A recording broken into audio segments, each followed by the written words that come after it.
The Dormant Commerce Clause, or Negative Commerce Clause, is an implied restriction created by the Commerce Clause that limits states' ability to burden interstate commerce.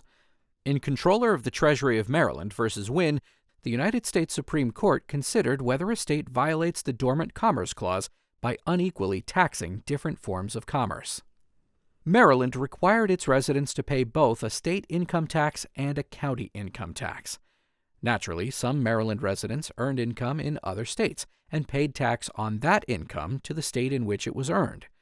Maryland allowed those residents to credit the tax paid to other states against their Maryland state income tax, but not against their Maryland county income tax.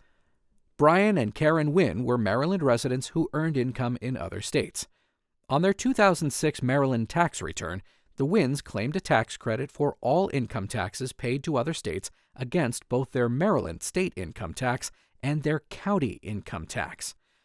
But the Comptroller of Maryland's Treasury assessed a deficiency for the tax credit claimed on the Wynnes county tax. The Wynnes challenged the Comptroller's determination before the Maryland Tax Court, but the tax court affirmed. The Wynnes appealed, and the Circuit Court for Howard County reversed, holding that Maryland's tax system violated the Dormant Commerce Clause by discriminating against interstate commerce. The Maryland Court of Appeals affirmed, and the United States Supreme Court granted cert.